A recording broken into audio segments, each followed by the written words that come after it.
हरिः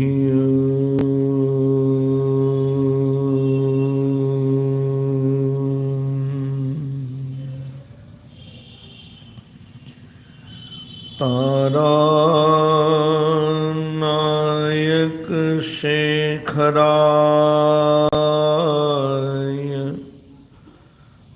जगदाधाराय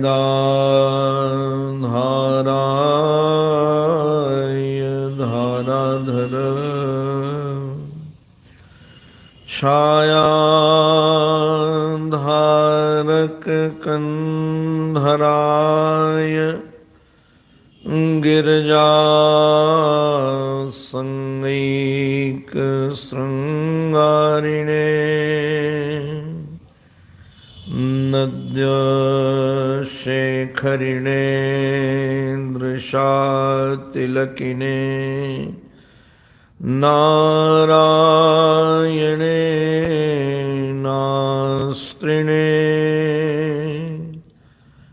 नागैः कंकणिने नगेन गृहणे नाथाय सेयन्नतिः वृन्दावनेश्वर मुकुन्द मनोज्ञवेश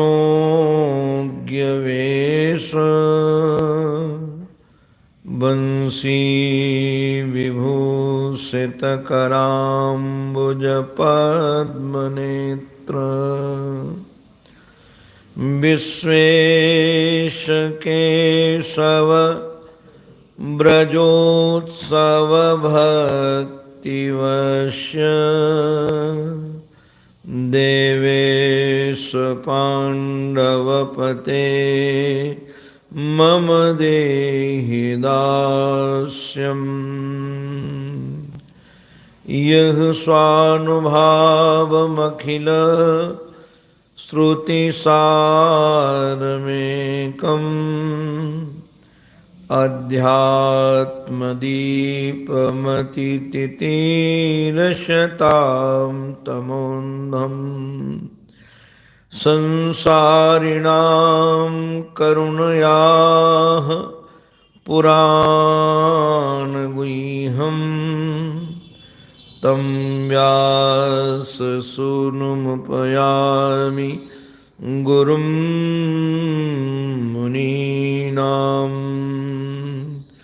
ॐ नमः श्री परमहंसास्वादित चरणकमलचिन्मकरन्दाय भक्तजनमानसनिवासाय श्रीरामचन्द्राय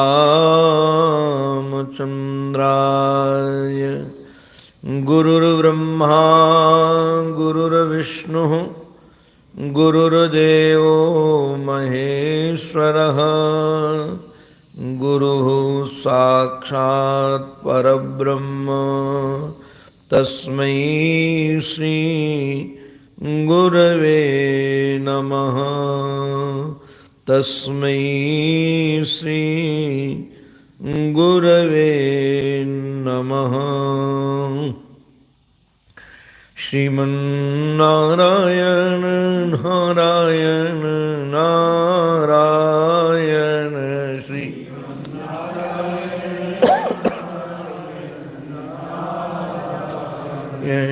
श्रीमन्नारायण नारायण नारायण श्रीमन्नारायण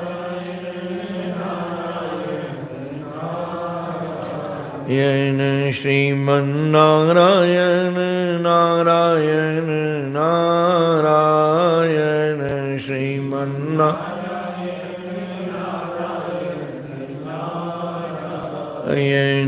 सद्गुरु नारायण नारायण नारायण सद्गुरु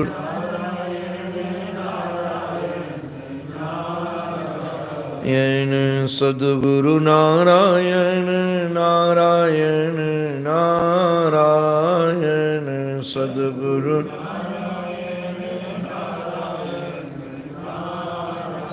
येन श्रीमन्नारायण नारायण नारायण श्रीमन्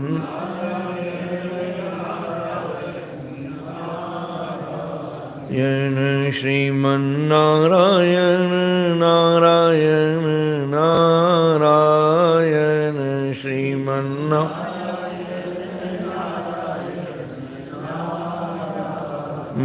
बोलो भक्तवत्सल भगवान की, सद्गुरुदेव भगवान की, श्री भाव भावेश्वर भगवान की।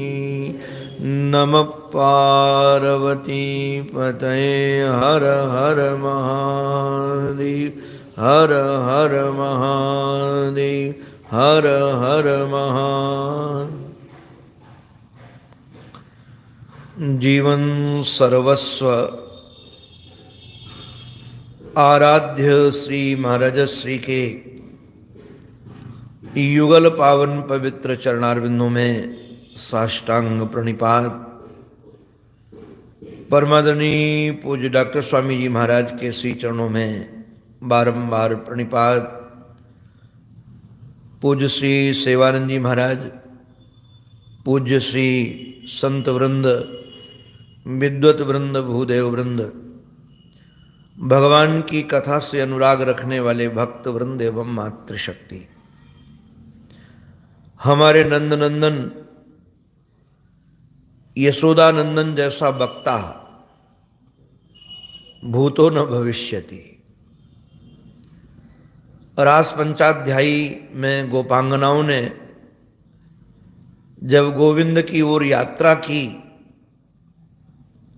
और जब वहां पहुंची तो हमारे श्री सुखदेव जी महाराज कहते हैं, अवदत वदताम श्रेष्ठः। कौन बोल रहा है? जो बोलने वालों में श्रेष्ठ है। आज मैं चिंतन कर रहा था सुबह सुबह कि श्याम सुंदर जैसा वक्ता दुर्लभ है और श्री उद्धव जैसा श्रोता भी दुर्लभ है। इतने शास्त्रों के विद्वान, बुद्धिमानों में श्रेष्ठ, किंतु निश्चित रूप से जीव मात्र पर करुणा करके हम सब पर वह श्री कृष्ण के चरणों में प्रश्न पूछ रहे हैं। भगवान उन प्रश्नों का उत्तर इतने कम शब्दों में इतने सटीक ढंग से दे रहे हैं। उद्धव जी महाराज को लगा कि इनसे और भी हमारी जितनी जिज्ञासाएं हैं समाप्त की जा सकती हैं, क्योंकि एक एक वाक्य में प्रश्नों का उत्तर दिया है। धर्मो मदभक्तिकृत प्रोक्तो ज्ञानम चैकात्म दर्शनम गुणेश्व संगो वैराग्यम ऐश्वर्यम चारिमादय। भगवान ने कहा कि धर्म उसी का नाम है जिससे भगवत भक्ति उत्पन्न हो, और ज्ञान उसका नाम है जिसमें ब्रह्मात्मैक्य बोध हो। गुणों से जो वैराग, आसक्ति नहीं जो गुणों में, ये शब्द, स्पर्श, रूप, रस, गंध, ये सब शब्द गुण, इनका नाम गुण है। किसी की मीठी आवाज में आकर्षित न हो हम स्पर्श से, रूप से, रस से, गंध से, उसी का नाम वैराग्य है। ऐश्वर्य जो अणिमा, लघिमा, गरिमा आदि हैं, उनका नाम ही यहाँ ऐश्वर्य के रूप में रखा गया है। जब इतने संक्षेप में उत्तर दिया तो हमारे महर्षि कहते हैं कि उद्धव को लगा और भी प्रश्न कर लिए जाए। तो उद्धव जी महाराज ने 4 श्लोकों में प्रश्नों की झड़ी लगा दी। एक पर एक प्रश्न, एक पर एक प्रश्न। महाराज, यमः कतिविध प्रोक्तो नियमो वारिकर्षण कह शमः को दमः कृष्ण का तितिक्षा धृति प्रभो। महाराज, आप कृपा करके हमको बताइए कि हे अरियों का अपकर्ष करने वाले, दुश्मनों का अरिकर्षण शब्द का प्रयोग है यमक कतिविधा। यम कितने प्रकार के होते हैं और नियमोवाह कतिविधा, नियम कितने विधान प्रकार के हैं। समः कह, किसका नाम सम है। दमः कह, किसका नाम दम है। हे कृष्ण, तितिक्षा का, तितिक्षा किसे कहते हैं। हे प्रभो, धृति का स्वरूप क्या है, आप कृपा करके बताएं।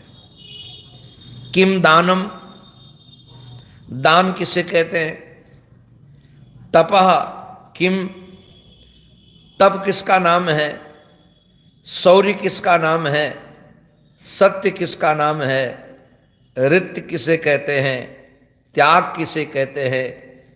किम धनम चेष्टम को यज्ञ का च दक्षिणा, इष्ट किसे कहते हैं। धन किसे कहते हैं। यज्ञ का स्वरूप क्या है। दक्षिणा किसको माना गया है।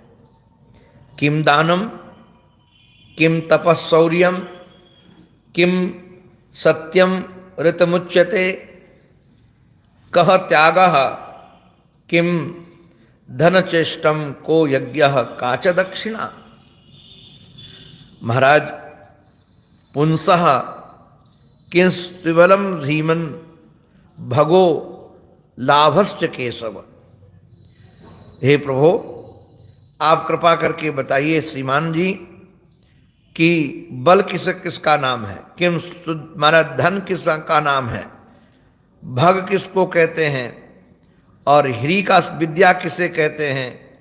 ह्री किसे कहते हैं। परा का श्री, श्री किसका शुभ नाम है। किम सुखम दुख में वच, सुख किसे कहते हैं, दुख किसे कहते हैं। भगवान से श्री उद्धव जी महाराज पूछ रहे हैं, कह पंडितः, पंडित किसे कहते हैं। कश्च मूर्खः, मूर्ख कौन है। कह पंथा उत्पतश्च कह, आप कृपा करके बताइए कि हमें रास्ता कौन है, मार्ग कौन है और कुमार्ग कौन है। कह स्वर्गो, स्वर्ग क्या है, नरक क्या है, आप कृपा करके हमको बताइए। कश्चित बंधु, और महाराज उत गृहम किम, किसका नाम घर है। कह आड्य को, महाराज धनी धनवान कौन है। को दरिद्र, दरिद्र कौन है। कह कृपण, कंजूस कौन है। कह ईश्वर, आप कृपा करके बताइए ईश्वर कौन है। एतान प्रश्नान मम ब्रूहि विपरीतांश्च सत्पथे, इन प्रश्नों का हमारे उत्तर दीजिए। महाराज, एक ही सांस में कह दीजिए, इतने प्रश्नों की झड़ी लगा दी। मैं एक दिन विचार कर रहा था, कभी पाठ करते करते जब ये श्लोक सामने आए तो हमने कहा जिसकी बुद्धि अल्प होती है ना, उसको एक प्रश्न के बाद दूसरा उत्तर दिया जाए तो प्रश्न की संगति बनी रहती है। नहीं तो एक ही साथ इतने प्रश्न और साथ साथ उत्तर दे दिया तो कई बार कम बुद्धि वालों को तो लगेगा कि उत्तर कौन, किस प्रश्न का कौन सा उत्तर है। किंतु जो समझदार लोग हैं उनके प्रश्नों का वो क्रम सा नहीं है, एक साथ कितने प्रश्न कर दें उसके बाद भगवान उसका उत्तर दे रहे हैं। यम नियम की चर्चा योग दर्शन में सब जगह सुनने को मिलती है। यम नियम, आसन, प्राणायाम, प्रत्याहार, धारणा, ध्यान और समाधि।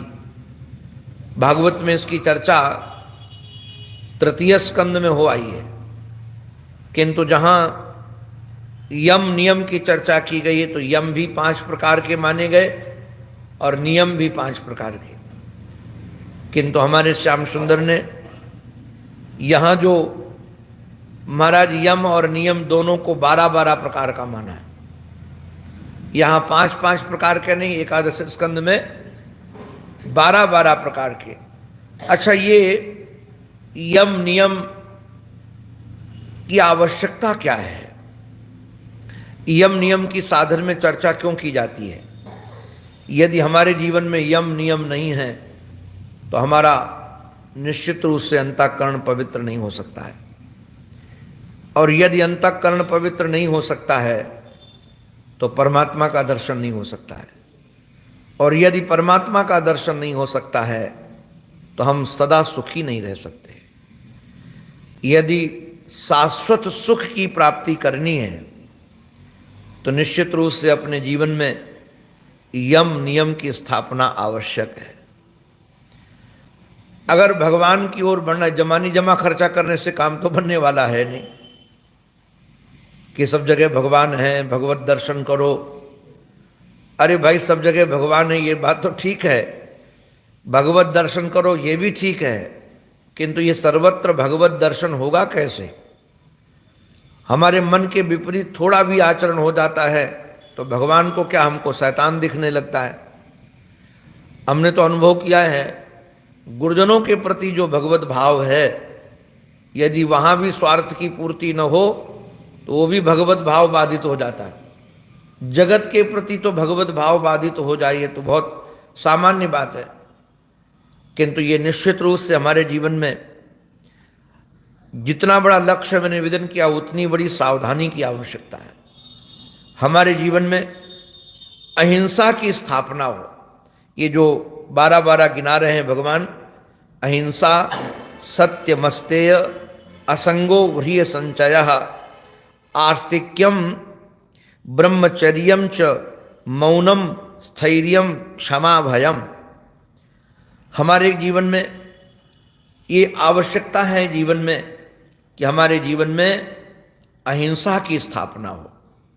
यम में है अहिंसा, माने शरीर से तो किसी की हिंसा हो ही न हो, मन से भी किसी की हिंसा करने की प्रवृत्ति न हो, वाणी से भी। शास्त्र तो यहाँ तक कहते हैं जब किसी को हम कठोर वाक्य बोलते हैं तो वो भी हिंसा ही है। कठोर वाक्य भी न बोले जाए, यम हमारे जीवन में हो। गोपांगनाओं को भगवान ने कहा कि तुम यहाँ से लौट जाओ, तो अप्रिय वाक्य था उनके लिए। इसलिए गोपांगनाओं ने ठाकुर जी को कहा, मयिवम विभोर हति भवान गदितुम नृशंसम, ये तुम्हारी वाणी मारने वाली है, ऐसी वाणी न बोली जाए। वो कई लोग महाराज कहते हैं हम नहीं बोलेंगे तो कौन बोलेगा। तो मैं उनसे पूछता हूं कि बोलने की ड्यूटी तुम्हारी लगाई किसने, ये ड्यूटी किसने तुमको दिया है कि इनको अनुशासन में रखना है। कई बार सामने वाले ने कहा नहीं है कि तुम हमें अनुशासन में रखो, हमारा सुधार करो।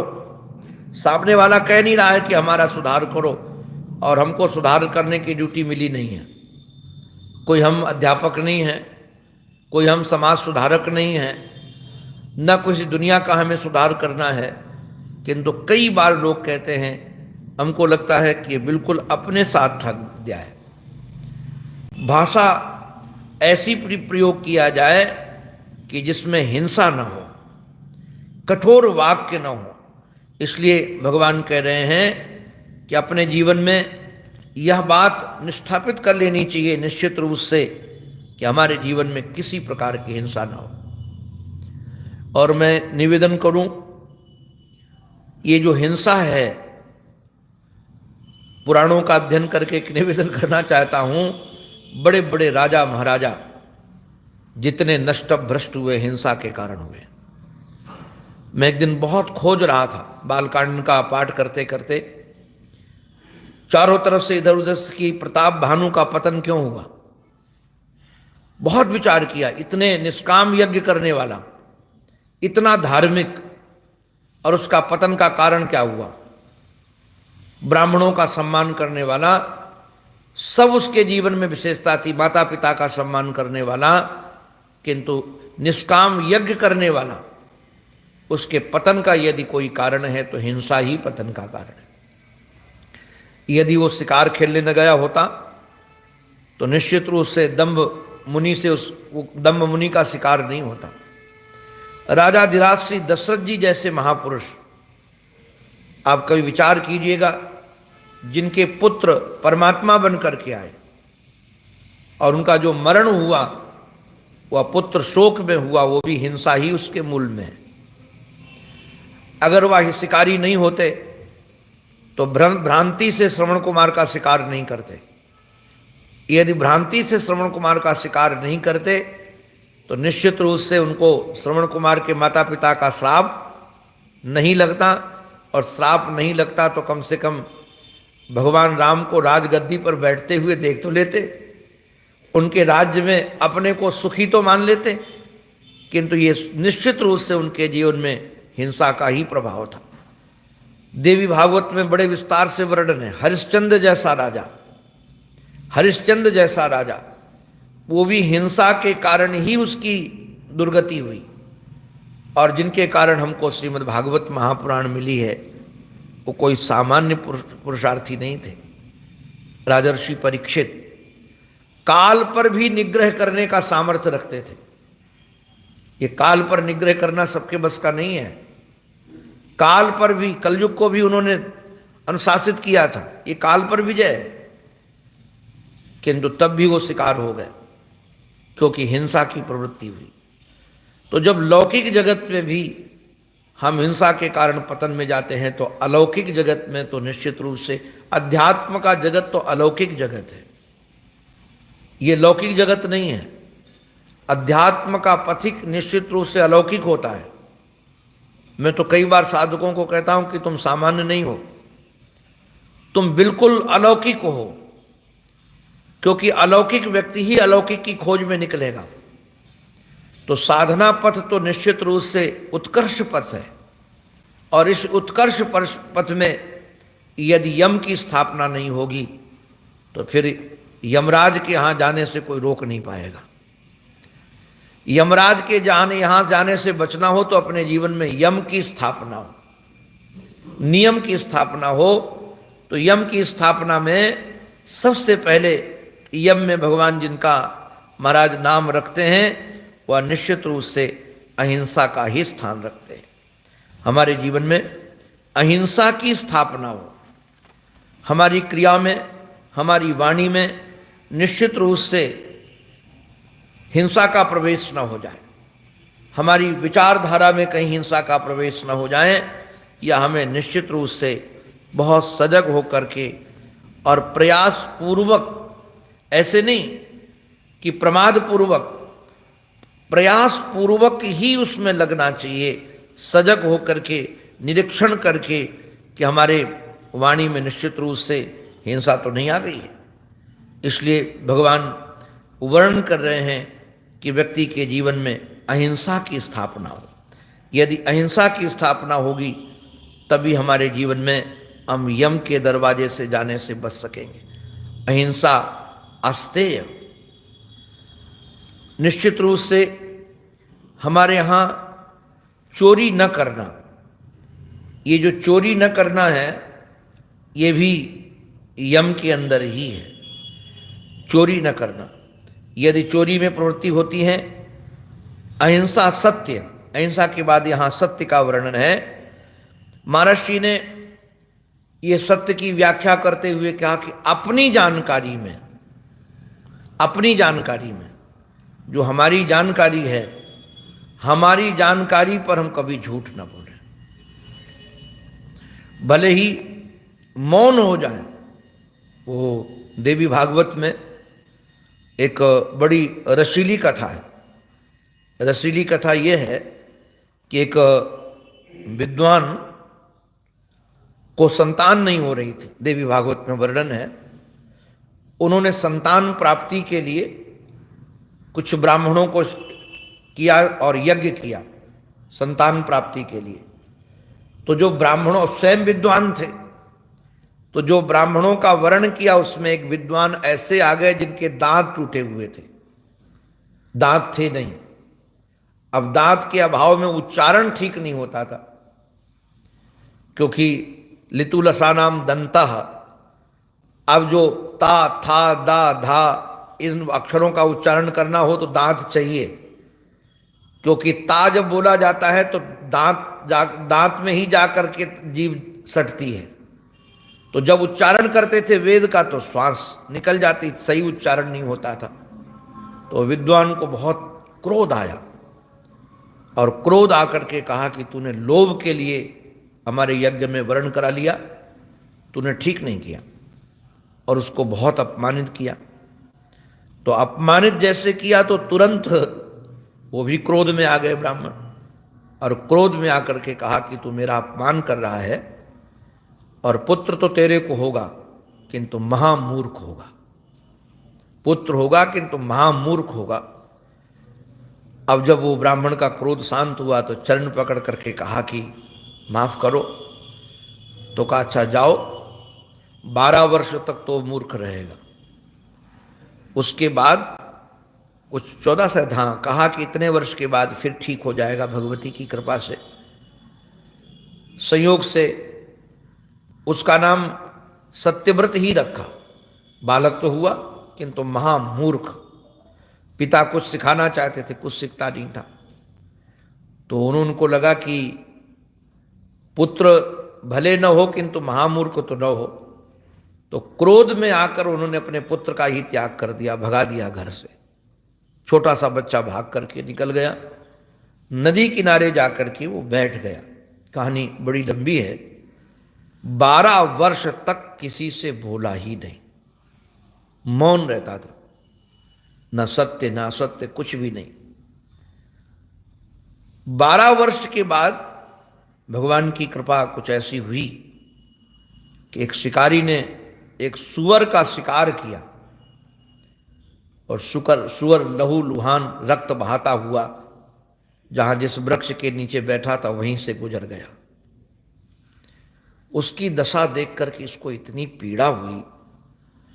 उसने कोई अनुष्ठान नहीं किया था, 12 वर्ष तक शांत बैठा था, तो उसके एकदम पीड़ा के कारण ऐ निकल गया, ऐ, और ऐ निकल गया। ये है तो महाराज ऐं सरस्वती बीज मंत्र, इससे सरस्वती जाग गई। जैसे सरस्वती जागी और वह लुब्धक आ गया तुरंत।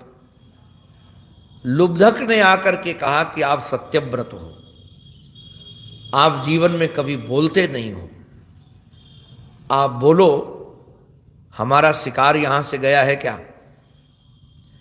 मेरा बाण लगा हुआ उसको, यहां से गया है क्या? सत्यव्रत विचार करने लगे, यदि मैं सत्य बोलता हूं कि गया है तो निश्चित रूप से ये उसका वध कर देगा, क्योंकि पास में झाड़ी में छुपा था वो।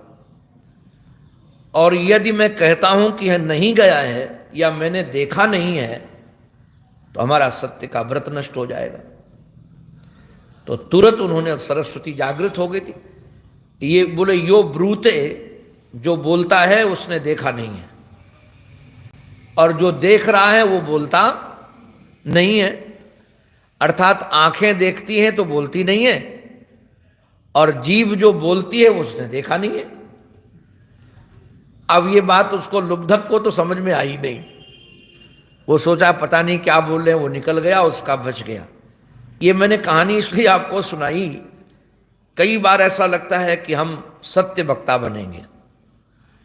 ठीक है, जीवन में सत्य की स्थापना हो, किंतु ऐसा सत्य न हो। इसलिए शास्त्र कहता सत्यम ब्रूयात प्रियम ब्रूयात न ब्रूयात सत्यम अप्रियम। कई लोग कहते महाराज हम तो नियम हमारा सत्य बोलने का, अब काने को काना कहोगे, अंधे को अंधा कहोगे तो तुम्हारा ये सत्य असत्य से ज्यादा खतरनाक होगा। इसलिए कई बार यहां वर्णन किया जा रहा है, भगवान ये बता तो रहे हैं कि निश्चित रूप से हमारे जीवन में अहिंसा हो, मन से, वाणी से, शरीर से हिंसा न हो, और सत्यम, हमारे जीवन में सत्य की स्थापना हो। किंतु ऐसा सत्य न बोला जाए जो किसी को पीड़ा दे। इसलिए कई बार हमको शांत हो जा, ना बोलना भी अच्छा है। कई बार बोलने की आवश्यकता नहीं, तो जरूरी नहीं कि हम बोले ही। और सच्चाई बात यह है कि यदि हम जिसको हम सत्य कहते हैं तो अपनी जानकारी में ही तो सत्य बोला जा सकता है। अब जैसे हम कहें कि आकाश नीला है, तो हमारी जानकारी है कि आकाश नीला है, आंखों से दिखता है, किंतु वो सत्य नहीं है। किंतु यदि हम कहते हैं तो कोई ये नहीं कहेगा कि झूठ बोल रहे हैं। एक दिन मैं विचार कर रहा था कि श्री वसुदेव जी महाराज को सत्य वक्ता मानते हैं। देवी भागवत में तो उनकी इतनी प्रशंसा है, सत्य की इतनी प्रशंसा है, आपको क्या कहें। और अपने सत्य की निष्ठा के लिए उन्होंने अपने 6 बच्चे कंस को दे दिए। और जब वो पहला बच्चा लेकर के चले तो स्वर्ग के देवताओं ने उन पर पुष्पों की वर्षा की और कहा, ऐसा सत्य बोलने वाला मैंने आज तक नहीं सुना है, नहीं देखा है, जो अपने सत्य की रक्षा के लिए अपनी संतानों को भी दे दे। किंतु आप कभी विचार करना, किंतु 8वें को क्या उन्होंने दे दिया? जिनकी इतनी प्रशंसा थी 8वें को उन्होंने दिया नहीं। किंतु यदि 8वें को नहीं दिया तो क्या उनकी निंदा हुई कहीं? आज तक किसी सत्संग करने वाले से नहीं सुना होगा कि वसुदेव जी झूठ बोलते थे और 8वीं संतान नहीं दी। और आपको क्या कहें, श्री युधिष्ठिर जी महाराज सत्य वक्ता थे। भगवान कह रहे हैं कि कह दो गुरु जी के सामने अश्वत्थामा हतो। उन्होंने कहा, मैं कैसे कह सकता हूं, मैं तो सत्य वक्ता हूं, मैं तो झूठ बोलूंगा नहीं, मैं झूठ कैसे बोल सकता हूं। भगवान ने कहा, अच्छा तुम झूठ नहीं बोल सकते तो हम कुछ और कर सकते हैं। अश्वत्थामा नाम के हाथी को मारकर कहा, तुम कहना अश्वत्थामा हतो, जैसे कुंजरो वा कहोगे तो निश्चित रूप से हम शंख बजा देंगे, सुन नहीं पाएंगे। आप जरा विचार कीजिए, युधिष्ठिर जी महाराज अपने मन में तो भले सत्य वक्ता बने रहे होंगे, किंतु उनका रथ नीचे से छूकर चलने लगा कि नहीं चलने लगा। वो अपने सत्य की वरिष्ठता के लिए भगवान की आज्ञा पालन करने के लिए तैयार नहीं है। परम सत्य की रक्षा के लिए ये जो परम सत्य है, श्री कृष्ण परम सत्य है, परमात्मा परम सत्य है, ये संसार का सत्य व्यवहारिक सत्य है। इसलिए व्यवहारिक सत्य अपने जीवन में स्थापित रखना है। इस सत्य की जिसकी चर्चा कर रहे हैं। और अस्तेय, चोरी न करना, अपनी जानकारी में किसी की भी चोरी न करना। अस्तेयम मनसापि परिस्वाग्रहणम। हमारे सीधा स्वामी कहते हैं, अस्तेयम माने शरीर से तो छोड़ दीजिए, मन से भी दूसरे की वस्तु का ग्रहण करने का प्रयास न हो। मन से भी दूसरे का अधिकार न छीना जाए, दूसरे की वस्तु न ली जाए, दूसरे का धन न लिया जाए। प्रयास करके देखा जाए, चिंतन करके इस पर हमारा स्वत्व है कि नहीं। और इतना ही नहीं, हमारे श्री ठाकुर कह रहे हैं कि हमारे जीवन में ये चोरी का भाव न हो। असंगह महाराज, अस्तेयम असंगह, जो हमारे पास मिली हुई वस्तु है, महर्षि उसका अर्थ करते हैं उसके प्रति राग न हो, आसक्ति न हो। परिवार के प्रति यह असंगता माने परिवार के प्रति भी, वस्तु के प्रति भी, स्थान के प्रति भी। जो वस्तु हमको मिल गई है, उपयोग करने के लिए प्रकृति ने हमको दी है, प्रारब्ध हमारे दी हैं, किंतु हमको उससे राग नहीं करना। वो एक महापुरुष कहते थे, हमको पूछा करते थे कि जहाँ तुम रहे हो यहाँ से यदि तुमको निकाल दिया जाए तो तुमको कष्ट होगा कि नहीं कष्ट होगा। तो मैं कहता था जरूर कष्ट होगा, हमको इस स्थान से राग हो गया है। तो कहते थे ये तुम्हारे अध्यात्म के जीवन में बाधक है, ये जीवन में अध्यात्म के जीवन में बाधक है। जहाँ जैसे रहने को मिल जाए, किसी के प्रति केवल यहाँ असंगता का अर्थ महर्षि ने, हम देख रहे थे कि महर्षि इसका अपने प्रवचन में क्या अर्थ कर रहे हैं। यहाँ तो इसका सीधा स्वामी पाद ने तो खोला नहीं, किंतु असंगता का अर्थ निश्चित रूप से अनासक्ति ही है, न वस्तु से, न व्यक्ति से, न स्थान से। कहीं से भी सजगता रखने लायक है कि हमारे जीवन में महाराज कहीं आसक्ति तो नहीं हो रही है, कहीं राग तो नहीं हो रहा है। इसकी वजह से ये शरीर के उपयोग के लिए वस्तु मिली हुई है।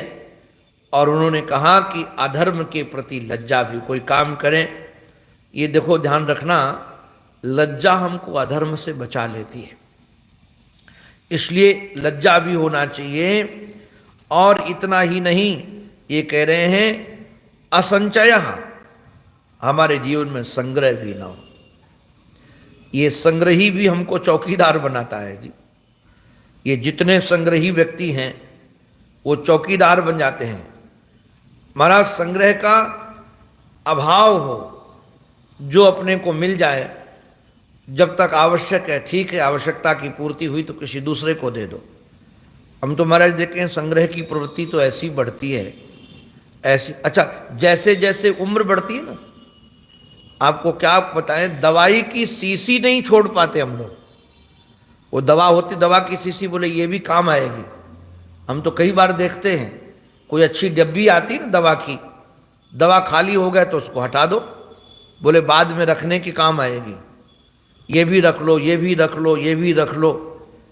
हम लोगों के तो महाराज कमरे हम देखते हैं, इतना संग्रह हो जाता है, इतना संग्रह हो जाता है कि कमरा तो कचरा घर बन जाता है। ये डिब्बी, ये डिब्बी, ये कपड़ा, ये कपड़ा, ये कपड़ा, ये वस्तु, ये वस्तु, ये भी अध्यात्म के पथिक के लिए नहीं है। जितना जरूरत है उतना ही अपने पास में रखा जाए, संचय का भाव हो। और आस्तिकता, हमारे जीवन में आस्तिक्यम ब्रह्मचर्यम छ। आस्तिक्यम का अभिप्राय भगवान के प्रति विश्वास, भगवान के प्रति निष्ठा, कि अस्ति, निश्चित रूप से भगवान हैं, और भगवान के प्रति हमारे जीवन में आस्तिकता। आस्तिक्यम धर्मे विश्वास। हमारे श्रीधर स्वामी पाद इसका अर्थ करते हैं आस्तिकता का, धर्मे विश्वास। धर्म में विश्वास हो, उसी का नाम आस्तिक्य है हमारे जीवन में। और ब्रह्मचर्य का पालन, महर्षि तो इतनी कुशलता से वर्णन करते हैं, हम तो कई बार पढ़ते पढ़ते गदगद होते हैं। इतनी मर्यादा, कहीं भी शास्त्र परंपरा से बिल्कुल हटके नहीं। ब्रह्मचर्य का एक वाक्य में महर्षि ने वर्णन किया, आज मैं पढ़ रहा था, एक वाक्य में, अपने आश्रम के आधार पर ब्रह्मचर्य, अपने आश्रम के आधार पर। क्योंकि गृहस्थ के आश्रम का ब्रह्मचर्य अलग है, ब्रह्मचारी का अलग है। तो गृहस्थ भी गृहस्थ आश्रम में भी रह करके ब्रह्मचर्य का पालन कर सकता है। नहीं तो यदि कह दिया जाए कि ब्रह्मचर्य, तो जो गृहस्थ आश्रम में है उन्होंने सोचेगा कि यदि हम ब्रह्मचर्य का खंडन करते हैं तो हमारे जीवन में निश्चित रूप से यम रहेगा नहीं। अपने आश्रम के आधार पर ब्रह्मचर्य और का पालन और मौन। वैसे तो हमारे महर्षि ने एक जगह वर्णन किया है कि जितना हम बोलते हैं व्यवहार में भी, प्रयास ये किया जाए कि बिना बोले जितना काम हो जाए, बिना बोले उतना काम उतना किया जाए। अब एक महात्मा थे, तो हमसे उन्होंने प्रश्न कर दिया, बोले ये प्रवचन तुम करते हो जो, ये प्रवचन की तुम्हारी अपनी वासना थी? कथा सुन रहे थे मेरे, तो मैं मौन हो गया। तो जैसे मौन हुआ तो उन्होंने कहा कि यदि अपनी वासना थी तो ये प्रवचन भी तुम्हें मोक्ष की ओर नहीं ले जाएगा। तो हम थोड़ी देर विचार करने के बाद हमने कहा, थी तो हमारी भी वासना, किंतु गुरुदेव ने भी आज्ञा की। तो कहा कि तुम अपनी अब वासना पहले थी वो छोड़ दो, अब तुम प्रवचन किसके आधार पर कर रहे हो? गुरु आज्ञा पालन के लिए कि अपनी वासना पूर्ति के लिए? तो हमने कहा दोनों मिला हुआ है। हमें भी रस आता है और हमारी बुद्धि इसमें ज़्यादा लगती है, रुचि भी हमारी है। तो बड़े गंभीर होकर के बोले, महात्मा जी आपसे हमारी प्रार्थना है।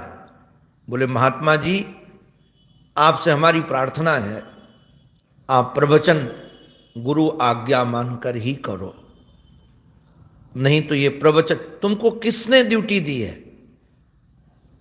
आप कभी विचार करो, जिसको हम सुनाते हैं समझाते हैं, ये ड्यूटी किसने दी है हमको? किसने कहा है कि तुम समाज सुधार करो, कि तुम दूसरों को भक्त बनाओ? किसने कहा है तुम्हें? मैं उस दिन विचार करने लगा कि सचमुच में बात तो निश्चित यही है, और कहा कि जितना हो सके, वो कथा सुन रहे थे, कथा सुनने के बाद वो नीचे बैठते थे, हमसे मिलना चाहते थे।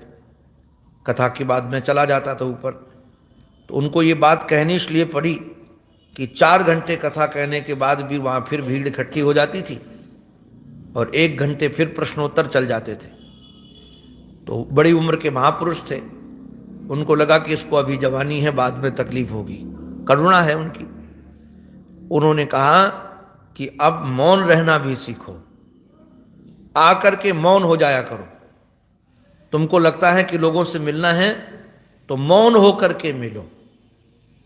वो बोले कि 4 घंटे प्रवचन में जो तुम्हारी बात नहीं समझ पाए, वो अब 15 मिनट में क्या समझ लेंगे, या उनका कौन सा समाधान हो जाएगा। फिर उन्होंने बात हमारी, यही श्लोक सुनाया उन्होंने, और श्लोक सुना करके यही वाला कि कहा कि ये यम में है, आपके जीवन में यम की स्थापना हो।